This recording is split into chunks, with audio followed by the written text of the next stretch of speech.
faz aqui, já que você vai estar remoto, pega aqueles conceitos que você estava falando lá, porque ficou confuso, eu estava em casa e não conseguia ali pegar direito, dá para você fazer, já que você vai estar remoto? Falei, pessoal, então tá bom, pessoal, vamos lá, quem me procurou atendendo a pedidos, tá? E outra coisa, no presencial o pessoal estava muito empolgado também, né, o pessoal acabamos trocando uma ideia que é legal, bater um papo ali e tal, e aí a gente, nessa aí um pouco do contexto ali também, então vou fazendo passo a passo, conforme o pessoal me pediu.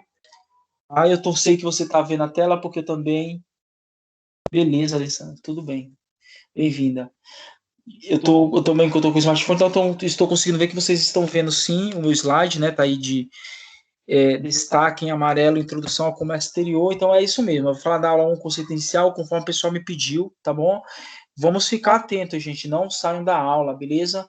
Preste atenção, porque depois, o que eu não é o caso da sala, mas já aconteceu, né? Tudo bem que a sala que terminou o semestre passado estava bem desanimada, tinha só 6 membros na sala e às vezes só tinha 3 e 2, e aqui o pessoal estava com um pique maior, mas o que eu fico às vezes triste, não é o caso da sala, nunca aconteceu, mas se eu fazer esse comentário, é quando a gente passa um tempão explicando o conteúdo e depois a gente tem uma atividade, às vezes uma atividade oral de debate, às vezes algum outro tipo de atividade, posterior a você fazer quase, às vezes, 1 hora e meia de explicação, 1 hora, 50, 40 minutos que seja, e posteriormente quando a gente vai verificar qual foi a absorção do conteúdo pelo aluno, quando o que acontece com algumas turmas, e aí o pessoal está meio, algumas turmas meio aleatório, como se eu tivesse passado 50 minutos falando e não fosse nada. Então, gente, mesmo que fosse em texto, em chat, eu estou lendo aqui, por isso que eu deixei o smartphone de um lado e o notebook do outro, eu estou lendo o que vocês estão falando. Então, por favor, preste atenção, porque na atividade que eu passar, eu quero que vocês consigam comentar alguma coisa sobre isso, tá bom? Então, vamos lá.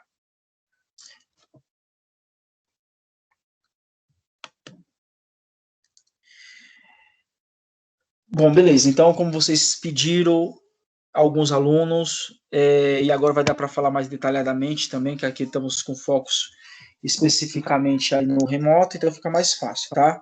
Então, primeiramente, gente, a gente tem que, né, a gente vai começar relembrando que quando a gente fala de comércio exterior, a gente enquanto nação Brasil tem uma ligação diretamente com esse quesito comércio exterior. Se a gente for fazer uma análise de maneira mais rústica, a gente vai chegar à conclusão que só existe Brasil graças ao comércio exterior, ao foco no comércio exterior, né?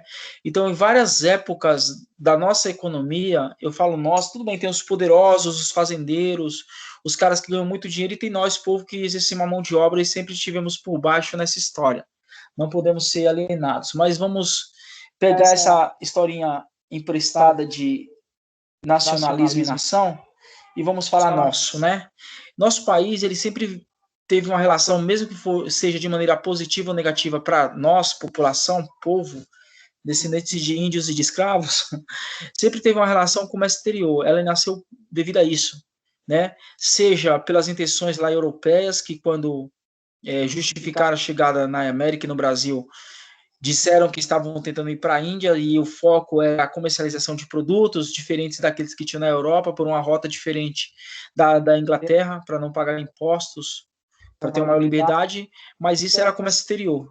Em última análise, se procurava comercializar e buscar novos produtos, ou seja, a gente vai ver na definição já de comércio exterior, que comércio exterior trata da relação internacional de mercadorias, de produtos, né?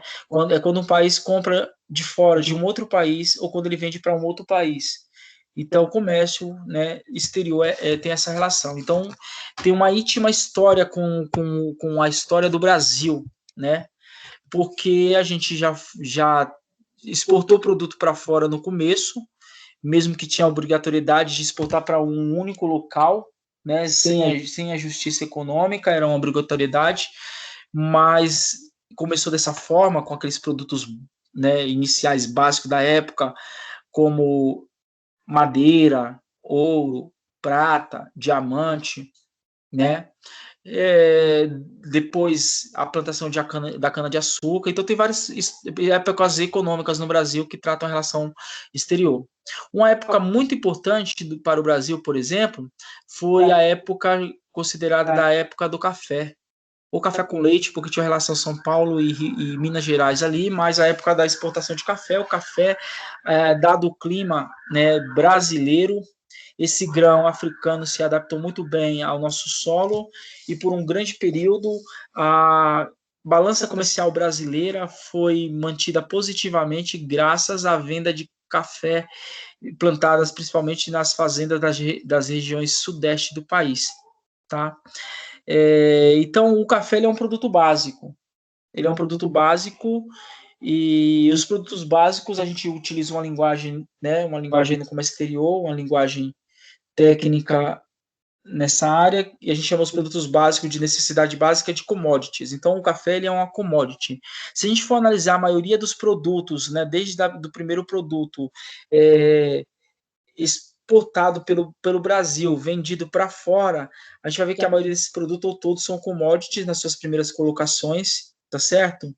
Então, se a gente, por exemplo, analisar uma planilha de exportação brasileira lá do ano de 2018, né, de dezembro a janeiro de 2018, professor, mas isso daí já há 3 anos atrás, a gente só vai ter, usando como exemplo, né, a gente vai verificar o quê? Que esses produtos, né, iniciais, a maioria desses produtos, são commodities, são produtos básicos, são produtos que servem para alimentação ou como matéria-prima. Então, a gente observa que o primeiro produto desse período foi a soja. A soja ela é um produto que, né, traz uma grande porcentagem de divisa para o país, ou seja, de capital, de dinheiro.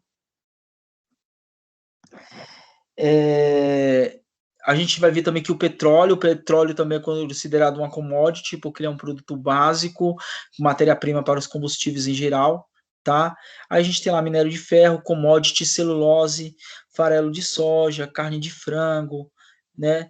E aí tem outras coisas ali, mas a maioria a gente tem plataforma petrolífera, mas depois já vai de novo para commodity, carne bovina, açúcar e assim por diante. Então, tirando ali praticamente plataformas petrolíferas e automóveis que ficou em 10º local, todos os outros produtos são utilizados aí, foram de exportação desse ano, eram commodities, né? Fiz até uma definição aqui, né, sobre commodities, produtos que funcionam como matéria-prima, produzidos em escala e que podem ser estocados sem perda de qualidade. Aí tá lá, petróleo, suco de laranja, congelado, boi gordo, café, soja, ouro, como exemplo. Eu queria fazer, inclusive, aqui uma observação para o suco de laranja, que tem uma coisa curiosa. Os Estados Unidos, eles são grandes consumidores de suco de laranja. E o suco de laranja, em peso nos Estados Unidos, é consumido do suco de laranja feito da laranja brasileira. A laranja no Brasil, em peso, exportada para o exterior, para os Estados Unidos, é produzida aqui numa cidade de São Paulo chamada Araraquara.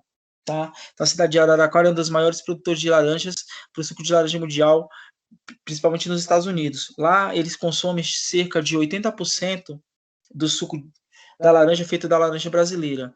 Esses outros 20%, né, que impedem de completar os 100% aí, é devido a uma lei lá local nos Estados Unidos, chamada Lei Antitrust, que impede com que um único fornecedor seja monopolista no fornecimento de um produto único. Então, se não fosse isso, talvez a laranja brasileira ou o suco de laranja consumido pelos americanos fosse 100% da laranja brasileira, né? Isso me faz lembrar lá da música do Bezerra da Silva, Sobrou para mim o bagaço da laranja. Porque, assim, na verdade, mesmo os produtos de primeira linha que nós consumimos no Brasil, chamamos de produtos de primeira linha, na verdade, já são produtos que passaram por um processo de seleção, né, de escolha, e tudo aquilo de fato considerado de primeira linha é mandado para fora. Porque o produtor brasileiro ele prefere vender para fora, porque ele vende em dólar, e dólar é uma moeda mais valorizada, então ele ganha mais, né? Ele ganha mais vendendo em dólar para outro país do que vendendo aqui mesmo dentro do próprio Brasil, tá? Então, o Brasil ele é um grande exportador de vários produtos para o mundo todo, inclusive, e o produtor vai preferir fazer isso, fazer essa venda para fora, porque esse produtor ele vai ganhar mais dinheiro, né, vendendo em dólar, tá? Então a nossa cultura está intimamente ligado com isso. A gente tem vários pontos na história que vão falar da origem do nosso povo, né, e que tem um passado de comércio, tá? Então analisando a nível civilização ou humanidade, a gente vai ver que a importância do comércio exterior foi sempre, porque, dado clima, as condições e especializações dos trabalhadores, algumas regiões elas acabam se especializando na produção de alguns produtos e serviços. Vou dar um exemplo. Em Portugal, na Europa, é comum, devido ao clima e à cultura deles, eles, por exemplo, exportarem azeite, né? Então, ou então vinhos, porque o solo favorece com que eles tenham as vinícolas e também que eles façam plantações de oliveiras para confecções, né, dos azeites de oliva. Então, eles são exportadores de azeite para o mundo todo. Em contrapartida, eles compram, por exemplo, o feijão e o arroz brasileiro, né? Então, sempre foi assim. Tiveram regiões que eram mais especializadas em determinado tipo de produção ou por o clima favorecer, plantavam determinados produtos que em outras não nasciam. Então, as duas regiões que não têm 100% dos produtos precisam mandar outra, então fazem essa troca de produtos, tá? Então, o comércio de mercadoria é muito antigo, né? A gente pode falar aqui como na separação da informação, uma atividade milenar, né? Onde que está os primeiros registros aí de comércio exterior, né, de uma civilização com outra? Está lá nos povos antigos, nos fenícios. Esses povos viveram aí cerca de 2.000 anos antes de Cristo, né? Eles eram os mercadores das companhias de comércio. E desde lá, a gente fala hoje de globalização, mas desde essa época, eles é um povo, por exemplo, que historicamente a gente entende que contribuiu aí com a ampliação do comércio global. E criaram novas técnicas de comércio da época, o que favorecia o desenvolvimento, né, desse comércio em diferentes países, tá? Então, isso daí vem de muito tempo atrás, né? Se a gente falar pelo calendário que a gente vive a era cristã, então esses fenícios, eles, né, a civilização deles é desde 2.000 anos antes de Cristo.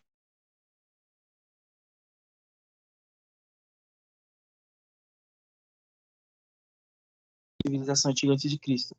Estavam localizados aí lá no norte da Palestina, né? Hoje é o Líbano. E esses povos dessa civilização eram semitas e eles faziam uma grande jornada aí, né, saindo lá do Mar Vermelho. A internet está caindo aqui, o que está acontecendo?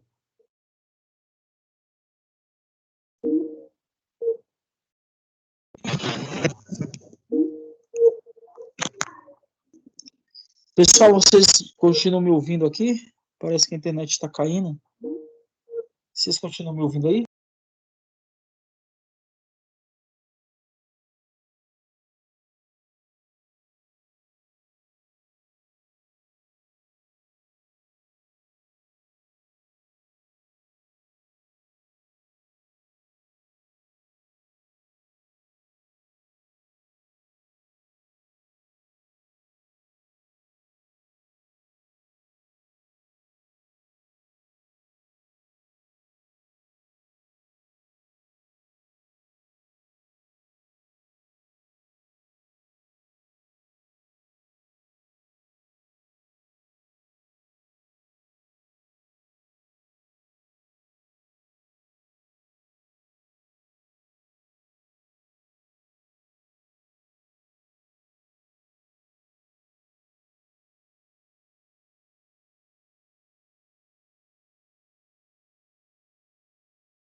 Tá ouvindo, gente? Ok? Acho que falhou de novo mesmo, realmente. A Gisele falou que falhou, eu acho que o povo não tá me ouvindo, não. Perguntando várias vezes, tá, o Wagner falou que sim. Tá, então, pessoal, olha só, esse povo começou a comercializar ali, né, aquele ali do Mar Vermelho ali na Palestina, começou a negociar com os fenícios e criando ali na costa litorânea do famoso, né, Rio Nilo, uma rota de comércios, né, vários pequenos centros de concentração comercial, então eles faziam trocas comerciais, por exemplo, com os egípcios. E isso já é exemplo de comércio exterior, porque uma região, um país, trocava os produtos com outra região e com outros países, né, com essa mesma intenção. O comércio exterior ele é benéfico, gente. Foi o comércio exterior, por exemplo, que a gente fazendo análise histórica, como eu estava falando na última aula, que recuperou a economia brasileira, a recuperação dos anos 80 para 90 foi graças ao comércio exterior. Então, o comércio exterior, ele traz benefício. E é uma lógica, é a mesma lógica do tempo dos mercadantes. Né? Quem comercializa, ele quer ganhar mais clientes. Quando você tem mais clientes, você vende mais, entra mais dinheiro. Isso é algo óbvio. Você coloca um produto para vender, quanto mais cliente você tiver e mais venda você tiver e mais dinheiro você ganha. Então, o comércio exterior, um país poder vender para outro é benéfico. Isso quer dizer que vai entrar dinheiro, divisas, né? A gente chama de divisa no comércio exterior. Vai entrar divisas, capital no país, tá? Então, tem alguns benefícios, tá? Então, vamos ver lá, tá? Ganhos de escala e aumento de produtividade, porque você tem novos mercados e você pode aproveitar a capacidade máxima de produção do teu país e ter mão de obra menos ociosa. Acesso a novos fornecedores de insumos e matéria-prima no comércio internacional. A gente já comentou e sabe que é verdade que o Brasil ele não produz tecnologia, logo difícil, né? Logo, é difícil a gente ter acesso às aos melhores meios. Então, a gente é dependente da tecnologia americana, tecnologia europeia, e graças ao favorecimento do comércio exterior é possível ter essa relação de trocas. A gente já sabe que teve épocas bem difíceis no Brasil, onde isso dificultou muito, né, o desenvolvimento do próprio país. Então, acesso a novos fornecedores de insumos e matéria-prima, porque você pode comprar de fora, fazer as importações. Possibilidade de obtenção de novas tecnologias, novos padrões de produção, é óbvio. Criação de novas alternativas de produção, concentrando atividades em determinados lugares, fragmentando o processo de produção e aproveitando as vantagens comparativas. Então, por exemplo, agora a gente está comprando de vários países, está comprando da China, está comprando da Inglaterra, vai comprar da Rússia as vacinas, mas o Brasil, o Instituto Butantan já está negociando, por exemplo, comprar não em si a vacina, né, não em si a matéria-prima da vacina, para montar aqui, mas a tecnologia, o aprendizado de como fazer a vacina. Então, para a gente poder desenvolver as vacinas aqui dentro do próprio país e não precisar ficar comprando de fora, a gente compra a vacina pronta. Então, existe um conhecimento, uma técnica para elaborar essas vacinas, e o conhecimento ele também é vendido, né? Um país vende o conhecimento para outro, não é somente produto.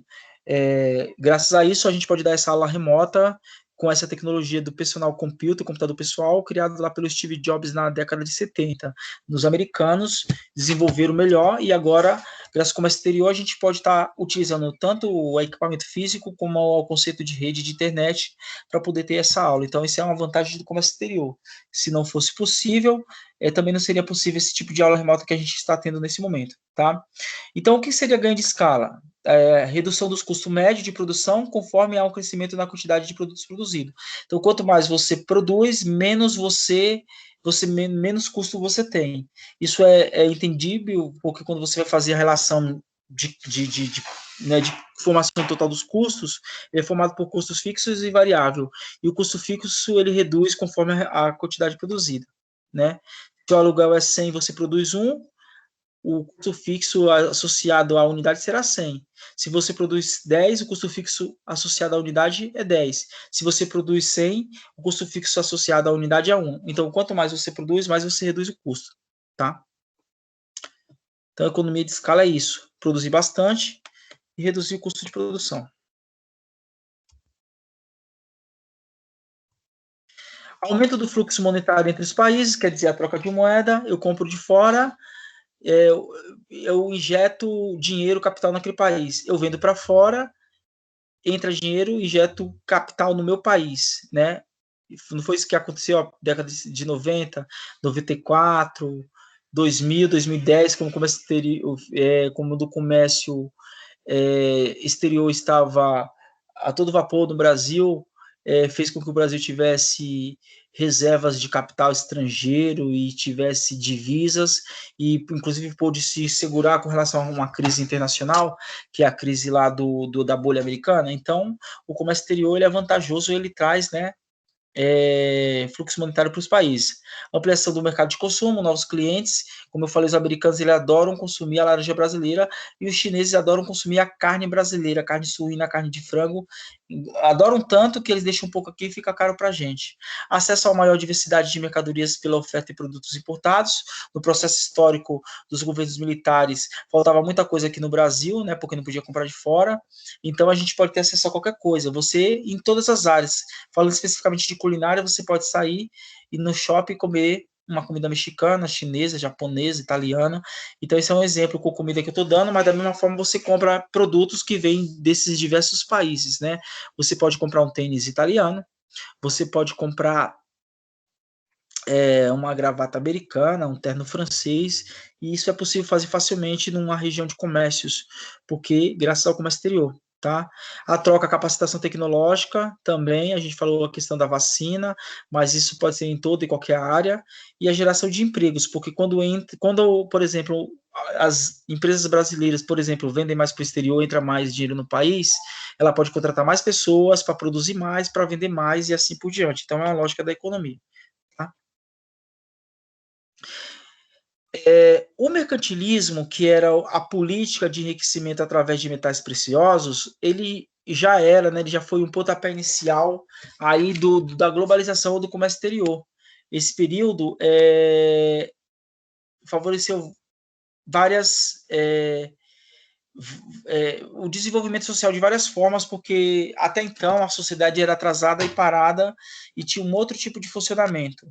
Então, o mercantilismo pôde surgir graças à ideia de pensadores que trouxeram novas filosofias de vida, de pensamento, de liberdade, igualdade e fraternidade, como o movimento iluminista francês, tá? E isso influenciou a maneira das pessoas pensarem, por exemplo, dos que eram considerados comerciantes os burgueses, que quiseram expandir os seus negócios com a intenção de ter o poder, lógico, o poder de enriquecimento através dos metais preciosos, né, vendendo mais e recebendo mais por isso, tá? Dentro desse conceito do mercantilismo, existem pensamentos que guiam, né, a questão do comércio exterior. Então, um desses pensamentos é o liberalismo, um modo de pensar baseado na liberdade de comércio e a pouca interferência do governo na relação entre as empresas. Ou seja, quando fala de igualdade, independente se a empresa seja nacional ou internacional, o governo vai interferir pouco possível, porque ele acredita na relação de livre comércio. Tá? O mercantilismo, então, também foi uma política de comércio exterior do início das colônias. Claro que foi criado lá na Europa, no período ainda da Idade Moderna, no final ali do século XV e XVIII, nesse período. E aí ele trouxe um conjunto de decisões, de medidas econômicas, né, que teve uma forte intervenção do Estado na economia. A gente exemplifica isso, por exemplo, com as políticas das colônias, que faziam com que as terras, né, invadidas por eles, o que fosse produzido ali só poderia comercializar de fato com a colônia. Então, o mercantilismo, apesar de ter feito uma definição do liberalismo, ele era mais uma política né, embrionária do protecionismo, porque eles protegiam as terras ocupadas por determinado país, por determinada metrópole, por exemplo, os portugueses que invadiram aqui o Brasil e obrigaram, né, o Brasil a ceder os seus produtos apenas para a colônia portuguesa. Então, enquanto nós ficamos miseráveis e sobrou-nos a favela, Portugal é um país né, muito mais evoluído economicamente que o Brasil, né? Então, essas políticas, eles acreditavam na riqueza através da acumulação de metais preciosos, que era o ouro e prata. Por isso que eles também, né, os portugueses roubaram tanto esses metais, tanto das terras brasileiras, quanto das terras que hoje são consideradas na nova geografia da América Central e da América do Norte também, tá? E eles acreditavam que a acumulação desses metais preciosos daria para ter acesso às novas mercadorias, e essas mercadorias poderiam ser destinadas às vendas externas, às exportações, ou seja, a venda para outros países, tá? E eles acreditavam que para enriquecer, você tinha que vender mais, ou seja, exportar, e limitar o menos possível a compra de produtos para dentro do país, ou seja, a importação. Aquele pensamento, então, também protecionista, né? A base do pensamento protecionista, uma pré-introdução, a introdução do pensamento protecionista era o mercantilismo, tá? Então é uma filosofia, é uma maneira de pensar, e foi uma filosofia forte, tanto é que guiou toda uma Europa, né? Guiou toda uma Europa, não foi somente Portugal, mas Espanha, França, Inglaterra, guiou toda uma Europa dentro do mesmo tipo de comportamento, descobrir novas terras, dominar colônias, expandir seus produtos e seus comércios. Então, um conjunto de ideias econômicas né, que acreditava que para uma nação ser poderosa, ela tinha que ser rica e ela tinha que ser dependente do capital, no caso, né, metais preciosos, tá? Isso, então, essa filosofia mercantilismo, ela antecedeu o desenvolvimento que a gente conhece hoje como desenvolvimento econômico, com foco no enriquecimento das ações e com foco no comércio exterior, tá? Era uma saída que eles acreditavam para o excedente de produção. A lógica do comércio exterior, ela nasceu com a lógica de a gente produz tudo que a nossa nação precisa e a gente produz um pouco mais. Esse um pouco mais é sobra, e essa sobra é prejuízo. Agora, se nós descobrirmos novos mercados para vender esse excedente, isso vai ser vantajoso. Então, a lógica inicial do comércio exterior era comércio do que era o excedente de produção, tá bom? Olha lá, né? Eu acho que foi até o Wesley que fez um comentário, né, sobre isso. Isso era regulamento, era inclusive a lei, né, da época, era a lei da colônia. A colônia era as terras ocupadas pelos europeus, né?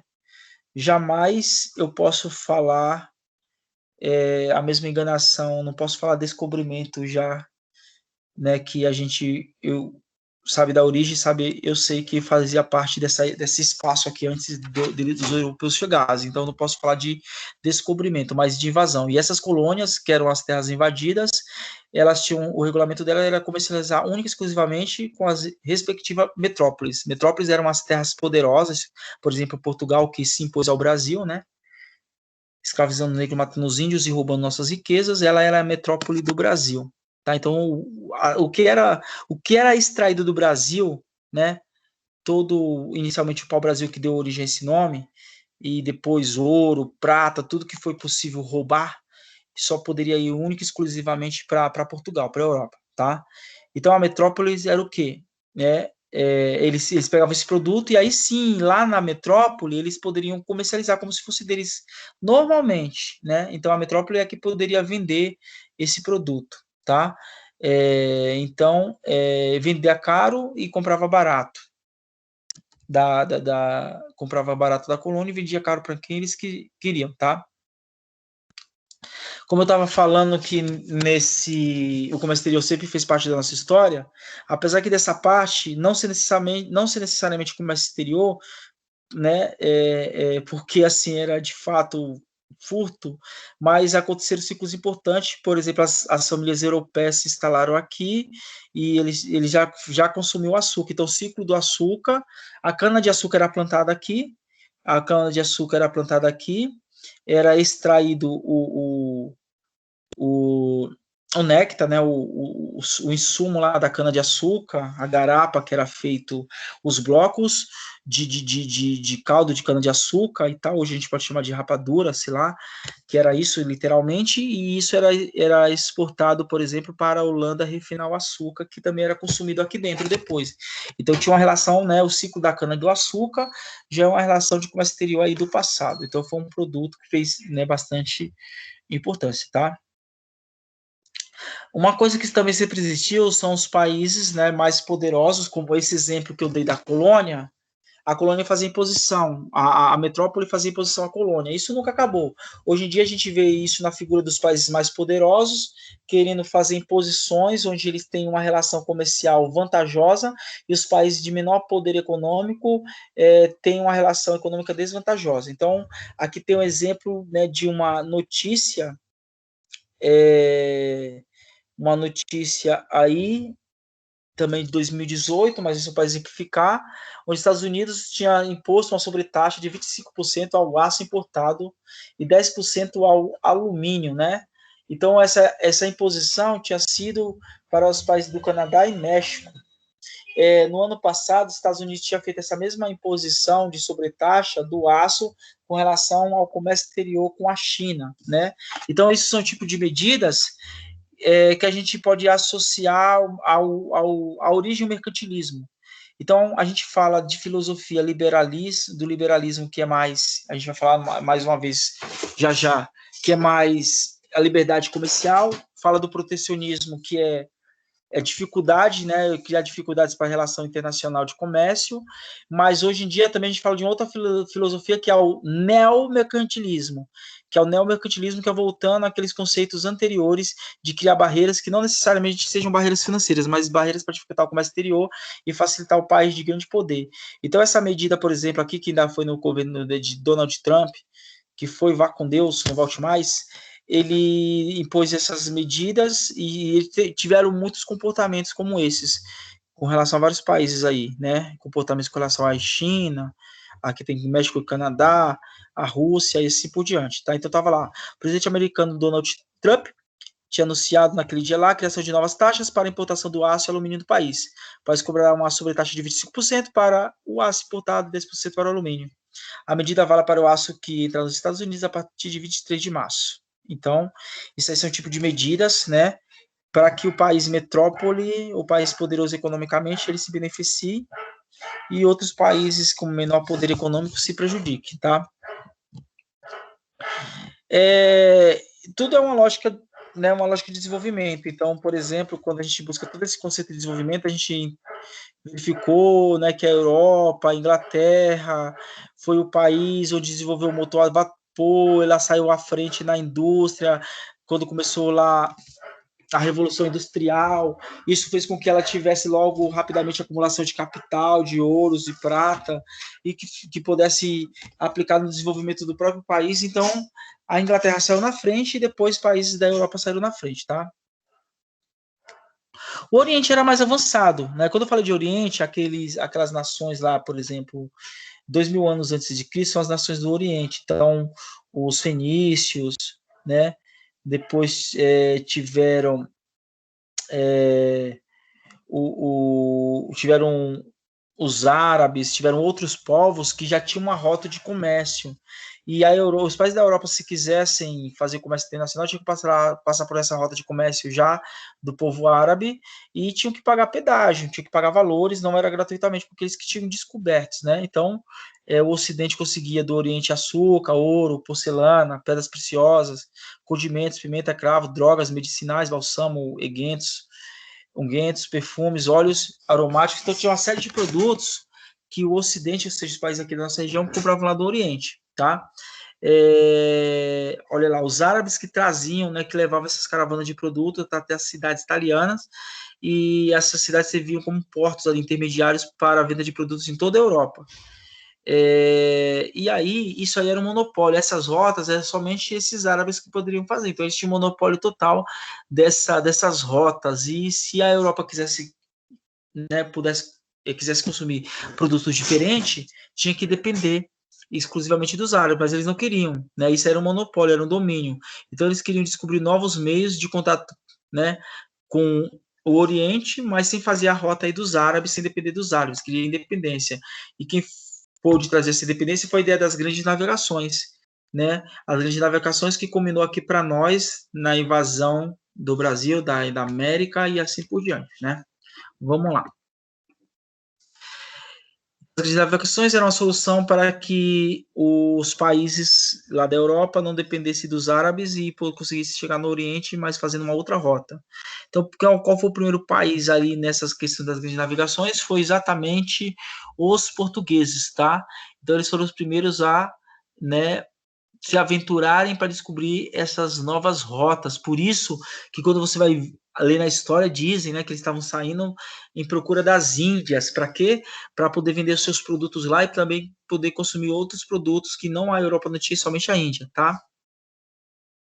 tinha outras coisas que justificavam.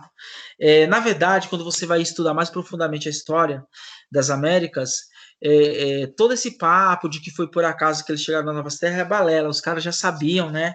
Já tinham rumores de que existiam essas novas terras. Na verdade, eles se apressaram para que também os árabes não tomassem essas novas regiões.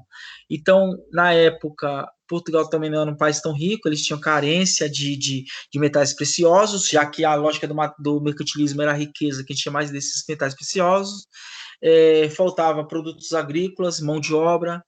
Eles tinham a vontade de expandir a fé cristã, lembrando que a fé cristã que foi imposta, por exemplo, aos povos nativos aqui da América, né, com os jesuítas especificamente no Brasil, mas era um foco, porque o foco da sociedade da época era o teocentrismo. E até essa fé cristã, até isso a gente pode falar que foi fruto do comércio exterior, porque quando a gente fala de comércio exterior, a gente também fala da troca de culturas, né?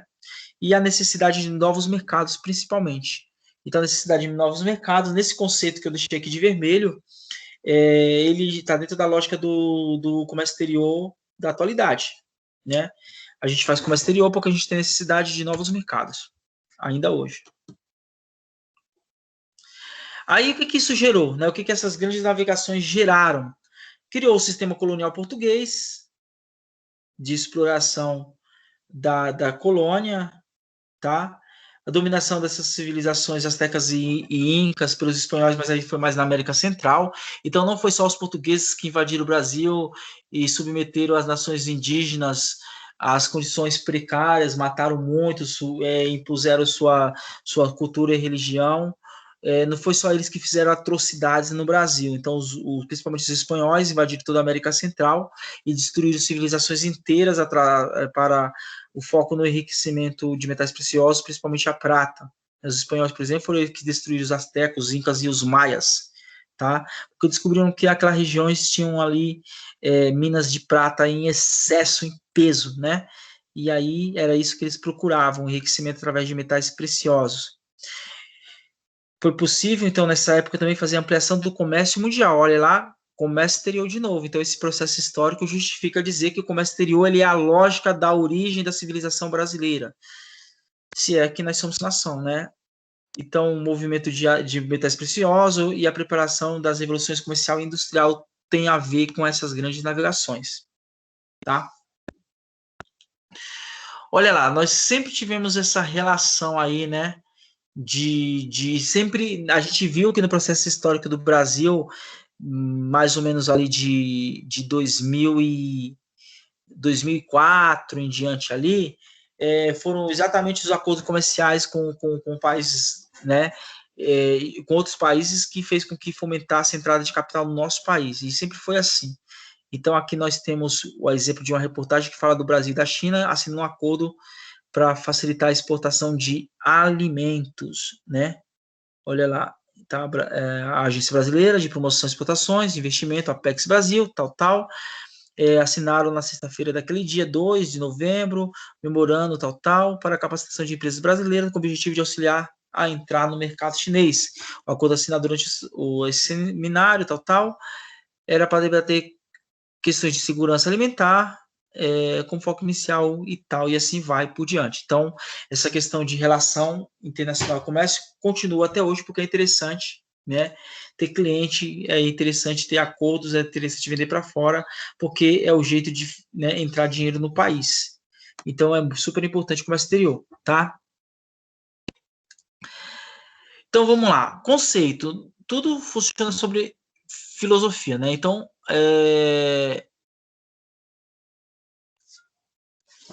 o liberalismo ele tem uma premissa, ele parte do princípio de que a diferença que existe nos vários países, né, elas se complementam quando buscam satisfazer as suas necessidades externas com produtos e serviços de outras regiões que não se produz. Sempre foi assim. De novo, se a gente volta para a Europa, para as grandes navegações que a gente está falando agora, era por isso.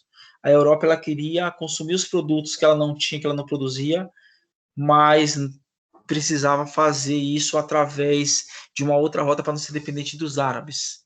E também vender os seus produtos, expandir seu mercado para acumulação de metais preciosos. Ali é o mercantilismo. Aqui a gente já começa o liberalismo, que tem esse mesmo conceito, né? Principais produtos exportados pelo Brasil em 2019, né? Exportação no Brasil. Quais os principais produtos exportados? A gente vê também que em 2018 o principal produto número 1 era a soja. A gente vê que em 2019 é a mesma coisa. Olha lá, nós temos a soja, de novo o petróleo, o minério de ferro, a celulose, o milho, carne de bovino, carne de frango. Agora, produtos manufaturados, que aí já não é commodities, farelo de soja e café. Então, aqui nessa lista de produtos mais vendidos para fora, só um produto não é commodity, que é o número 8. O resto é tudo commodity, então a gente continua vendendo matéria-prima, produto básico para fora, né? O que favoreceu isso, na verdade, essa produção agrícola desde o começo, desde quando os europeus vieram aqui para nos oprimir, gerar as favelas e deixar como herança essa desigualdade social. Temos que agradecer a eles, muito obrigado por isso, né? O que favoreceu com que eles usassem o Brasil com foco principalmente agrícola e o que justifica a gente ser um exportador de commodities, de produtos agrícolas, exatamente o clima do Brasil, solo muito fértil, que favorece essa produção. Não é à toa que os grandes produtores de sojas e produtos transgênicos estão cada dia mais desmatando sem dó, desenfreada Amazonas e regiões verdes do Brasil para fazer lavouras aí de soja, porque a terra é muito fértil e os caras querem vender, independente se vai destruir ou não o clima, o meio ambiente, causar um aumento da temperatura, destruir fauna e flora, os caras não querem saber. Eles querem saber que plantando naqueles campos ali, desmatando, plantando a soja, vai vender muito e vai gerar muito capital para eles, tá? Então, o Brasil também, como ele é um país de extensões territoriais, quase 9 milhões de quilômetros quadrados, é o quinto maior país do mundo, ele também tem, dentro da sua extensão, diferentes climas, tendo regiões que favorecem plantar uma diversidade, né, de produtos diferente. Então, regiões extremamente quentes como o Nordeste ou extremamente frias como a região sul do Brasil.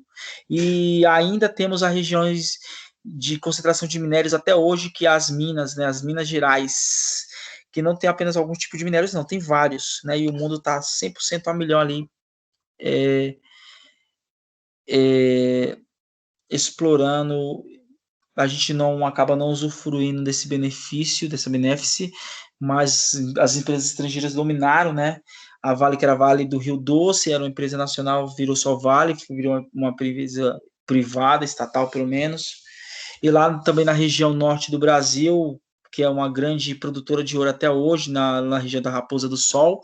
Antes era feito por exemplo, garimpeiros brasileiros, mas as empresas internacionais se apoderaram disso.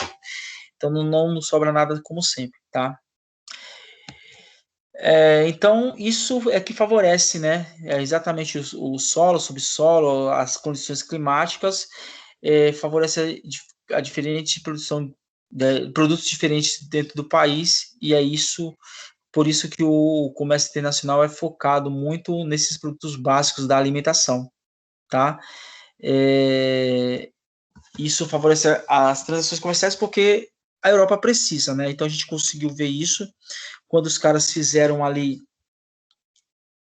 filas nos supermercados, quando estava anunciando ainda que estava tendo surto de Covid em Portugal e na Itália, as pessoas fizeram que nem quando fizeram no começo no Brasil, fizeram filas para comprar, acabou os produtos rapidamente, exatamente porque eles não produzem, eles compram da gente. E aí o pessoal ficou que nem louco, e aí fizeram aí relações emergenciais com o Brasil para comprar, o que para nós, povo, não é muito bom não, porque não está gerando emprego e está tornando nossos produtos mais caros, né?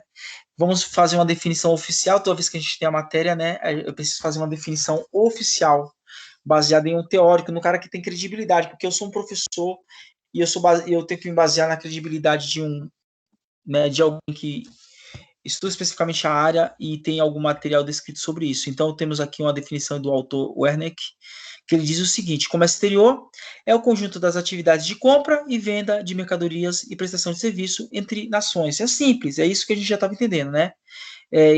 Isso é, em que vendedor e comprador estão em países distintos. Tudo bem, tranquilo, não fugiu aqui do que a gente estava compreendendo, né? Comércio exterior é o conjunto das atividades de compra e venda de mercadoria. Então, tá aí. É isso mesmo. Então, é a comercialização entre países diferentes, né? Tanto mercadoria quanto serviço. Aí continua outras definições de comércio exterior, mas todas vão dentro ao mesmo encontro. Olha lá. Está lá o Souza dizendo lá em 2003 o seguinte: a prática do comércio exterior pode ser conceituada como, ou seja, o intercâmbio de mercadorias e serviços entre agentes econômicos que operam sobre a da legislação nacional. Cada país, né, tem a sua lei específica. Na prática, o comércio exterior ocorre o envolvimento das transações comerciais de cunho totalmente capitalista, sem a participação direta do governo nas operações comerciais. Mais ou menos, né? Depende da filosofia e, querendo ou não, de qualquer forma, mesmo que seja mais ou que seja menos, o governo interfere sim, porque é ele que determina as taxas, né, as regras, o câmbio. Então, essa definição de Souza tem que o governo, mais ou menos, pouco ou muito, mas ele acaba interferindo de qualquer forma, né? Aí Soares faz uma outra definição, olha lá. O comércio exterior para ele é uma operação de compra e venda internacional, tudo bem, está dentro do que a gente compreende. Como aquela em que dois ou mais agentes econômicos, sediados ou residentes em países diferentes, negociam mercadoria que sofrerá um transporte internacional e cujo resultado financeiro sofrerá uma operação de câmbio, uma troca de moeda estrangeira. Então, sempre comércio exterior, vai envolver países diferentes, moedas diferentes, com necessidade de cada um, né, com necessidade do produto do outro. Então, existe uma série de coisas relacionadas ao comércio exterior, né? Uma visão mais ampla vai dizer aqui, né, que é a forma como o país ou os países se organizam em termos de política, porque cada um tem a sua política, em termos de lei, normas, regulamentos, que vai aí, né, orientar ou vai determinar ou vai gerenciar essas operações, né, que a gente chama de compra e venda de produtos de outro país, de importação e exportação, tá? Produtos ou serviços, né? Quando o monotrilho quebra, a gente tem que depender da empresa Soldier, que vem lá da, se não me engano, é uma empresa francesa, né? Só eles que fazem a manutenção. Então, é serviço. Eles sim eram prestar esse serviço quando, né, tem um problema aqui no trilho e ficou um tempo parado. Tá? Então está relacionado à compra e venda de produtos de outros países, ou seja, a gente chama isso de exportação, como do vendemos, e importação, como quando compramos. Olha lá, definição de exportação. Saída de mercadoria. Saída está baseada em especialização do país, na produção de bens para os quais tem a maior disponibilidade de fatores produtivos, garantindo excedentes exportáveis. Quer dizer, mais uma vez, a definição de comércio exterior, exportação seria a venda de produtos extras, a mais do que aquilo que a capacidade de consumo da população de um país. O que, quando falta mercadoria no país e fica mais caro para aquela população, quer dizer que essa lógica não está sendo respeitada, está sendo vendida, simplesmente vendido, não o excedente, mas tudo, né? A exportação implica a entrada de divisas. Divisas é dinheiro, é muito comum utilizar essa linguagem técnica quando a gente está falando de comércio exterior e economia. Então, é claro, se você está vendendo para fora, se você está exportando, você está vendendo. Claro, vai entrar dinheiro no país, né? Divisas, favorecer a entrada de dinheiro na economia, tá? O Werneck, de novo, fazendo definição, aí eu trabalhei bastante com esse autor, né, de exportação, né, ele trata de alguns aspectos relacionados à exportação. A negociação, até mesmo porque vai ver um período de contrato, por quanto tempo, valores, tá? Planejamento logístico, né, como vai ser, a gente posteriormente vai ver alguns tipos de contrato, né, os incoterms, que são termos de relação internacional, como a mercadoria entrega, de onde ela pega, para quem, quais são os meios, os modais de transporte. Então, isso aí tem uma relação também na negociação logística, né, de como vai ser entregue essa mercadoria. Cambial, a relação de troca de moeda, e fiscal, que está a ver com a obediência das regras de importação, exportação, taxas, documentação e assim por diante, tá? Ele ainda diz que a exportação de mercadoria, sob o aspecto negocial, inclui negociações de preço, condições de pagamentos, elaboração da fatura comercial e assim por diante. Essa relação aí, né, quando, por exemplo, a Balduco vai vender o panetone para a Itália, e aí a unidade do panetone Balduco na Itália sai R$ 12 e para nós sai R$ 22. O que seria, na, na teoria, na lei, isso daí seria proibido, porque seria uma prática de doping. Doping no quesito de comércio exterior, importação e exportação. Doping é quando você pratica um produto no comércio internacional mais barato do que você vende no comércio nacional. Então, isso, pela lei do comércio exterior, é irregularidade. Então, logo, a Bauducco não poderia vender um panetone de R$ 12, a equivalente, não é essa moeda, mas equivalente a R$ 12 na Itália, enquanto aqui vende a R$ 21. Porque isso é prática de doping, mas acontece normalmente, tá? Na definição do preço, condições de pagamento, tá? Aí os incoterms que a gente vai aprender posteriormente, que são os termos internacionais, tal, e os termos padronizados internacionalmente, que é dado pela OMS, Organização Mundial do Comércio, que nasceu também para regularizar a transação internacional e fazer com que essa relação internacional seja justa entre países poderosos economicamente e países que têm menos poder, né, econômico. Aí da lógica, né, do foco logístico, né? O que compreende o comércio exterior do foco logístico, né?